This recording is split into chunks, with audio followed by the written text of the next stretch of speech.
Quand tu vois DaBaby se balader en couche, il ne dégage pas une crédibilité de fou dans la street.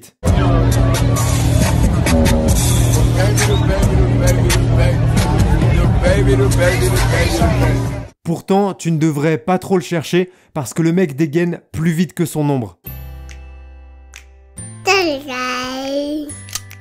Se faire fumer par un mec qui porte des couches, ça pique un peu. En 2019, le rappeur DaBaby a littéralement explosé aux États-Unis grâce à la sortie à seulement 6 mois d'intervalle de ses 2 premiers albums, intitulés Baby on Baby et Kirk. Tu ne visualises peut-être pas qui c'est, mais il y a de grandes chances que tu aies déjà entendu sa voix sur un de ses hits ou en featuring, parce que oui, le mec est une machine à feat et 2019 était clairement son année.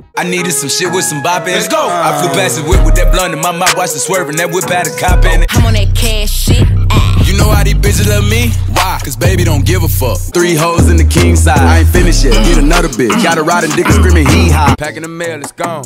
Shit like I smell cologne. Yeah, I just signed a deal, I'm on.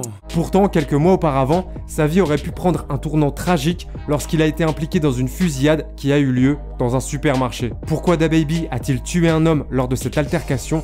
C'est ce que nous allons découvrir ensemble dans cet épisode de Frères Castor. Que ce soit dans ses morceaux, ses clips ou ses interviews, DaBaby ne semble pas trop se prendre au sérieux. Le mec est drôle, il a vraiment l'air bon délire. Pourtant, ces dernières années, il s'est retrouvé plusieurs fois dans des situations bien galères. Et à chaque fois, il a réussi à en sortir indemne, comme s'il avait activé le cheat code d'invincibilité dans GTA.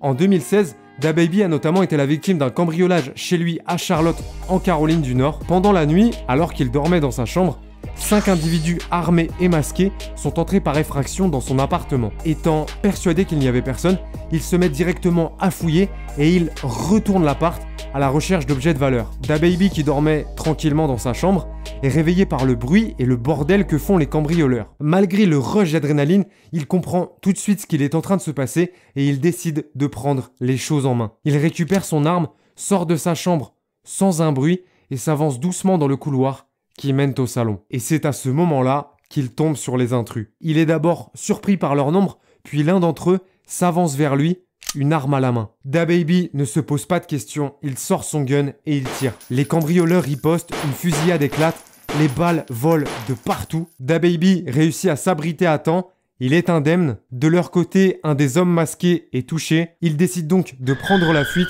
à bord de la voiture qu'ils avaient garée dans la rue. DaBaby 1, le reste du monde 0. À la fin de l'année 2018, DaBaby se trouve dans un quartier à l'est d'Atlanta pour tourner le clip du morceau 21.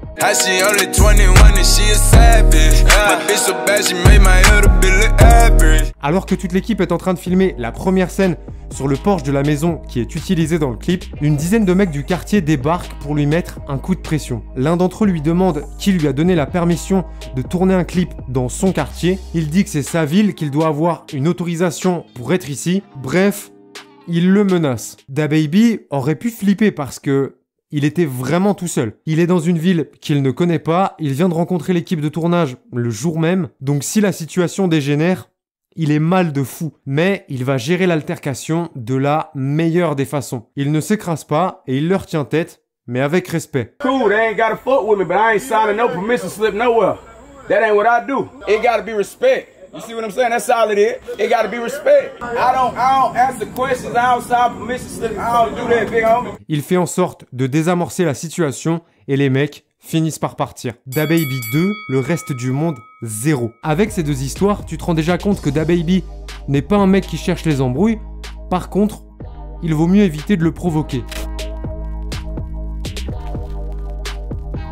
Il faut savoir qu'avant cette fusillade, DaBaby a déjà eu un souci dans un supermarché Walmart en 2016. Petite précision, Walmart aux États-Unis, c'est l'équivalent en France de Leclerc ou Carrefour. Un jour, DaBaby a voulu tourner un clip à 6 h du matin dans un de ses magasins et pour une raison toujours méconnue, ça s'est soldé par une arrestation et un séjour de 8 heures au poste. Il avait donc déjà un historique avec cette enseigne, mais rien de comparable à ce qu'il s'est passé le soir du 5 novembre 2018. Vers 18 h, DaBaby, ses 2 filles de 5 et 1 ans et leur mère se trouvent dans le Walmart de la ville d'Huntersville, en Caroline du Nord. L'objectif, faire du shopping pour acheter des vêtements d'hiver aux deux petites. Alors que DaBaby est tranquillement dans le rayon des vêtements pour enfants, il se rend compte que deux mecs le fixent et le suivent plus ou moins dans le magasin. Puis, au bout de quelques minutes, les deux hommes l'approchent et le menacent. Ils essaient de lui mettre un coup de pression et ils insistent pour qu'il vienne avec eux hors du magasin, sur le parking. DaBaby tente de désamorcer la situation,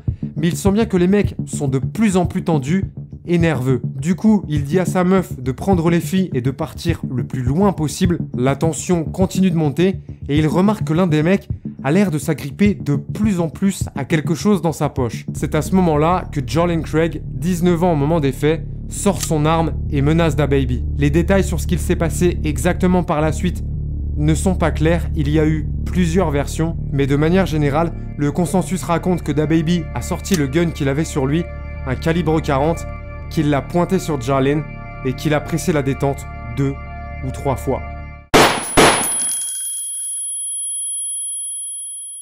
Le touchant mortellement une fois dans l'abdomen. Il décédera très rapidement des suites du coup de feu avant que les secours n'arrivent. DaBaby vient de tuer un homme en plein milieu d'un supermarché.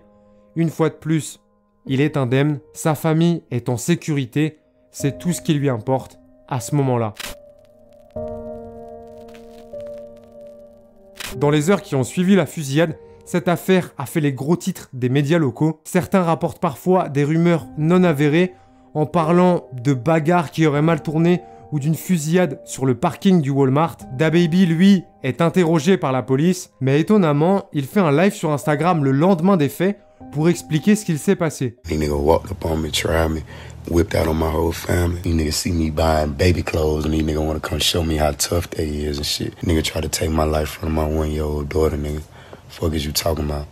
From my 1-year-old daughter. Le surlendemain, il fera même un nouveau live pour présenter ses condoléances à la victime et à sa famille. And let y'all know first of all, ain't no free me, you know, I'm free than a motherfucker.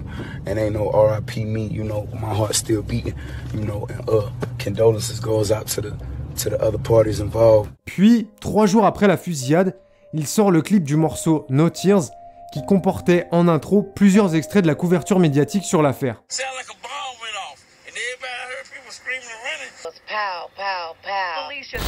They like me better when I'm talking my shit, you know that. Et là, normalement, tu te dis, le mec, il a tué un type dans un supermarché, et même pas 24 heures après, il est libre, il fait des lives sur Insta, il sort des clips. Oui, parce qu'on est aux États-Unis, et plus particulièrement en Caroline du Nord. Dans cet état, la Stand Your Ground Law est en vigueur. Elle accorde le droit à un individu la possibilité d'utiliser une force dite raisonnable dans le cas de légitime défense lorsqu'il croit qu'il est menacé. Une personne peut donc avoir recours, dans certaines situations, à une force mortelle et la Stand Your Ground Law peut alors être invoquée pour obtenir une immunité contre les poursuites. Lorsqu'elle est accordée, l'immunité protège la personne de toute procédure judiciaire relative à l'affaire, que ce soit une poursuite, des accusations, une arrestation ou une détention. C'est donc ce qui s'est passé dans le cas de DaBaby. Et ça explique pourquoi il n'a pas été poursuivi pour meurtre, car l'affaire a été considérée comme étant de la légitime défense. DaBaby 3, le reste du monde 0. Malgré les circonstances et toutes ces galères,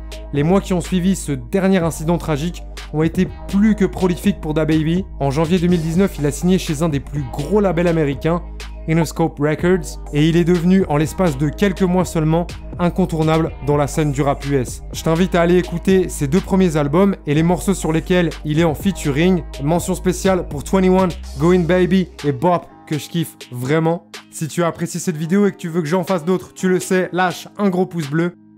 Je t'invite à aller regarder cette vidéo dans laquelle je te raconte pourquoi Roddy Ricch a fait rager Justin Bieber comme jamais, ou celle-ci qui explique comment Mr V a réussi à se faire une place dans le rap français malgré son statut d'humoriste. Je mets en ligne des vidéos chaque semaine, donc si tu veux être sûr de ne rater aucune, abonne-toi en cliquant sur ma grosse tête et n'oublie pas d'activer les notifications en cliquant sur la cloche.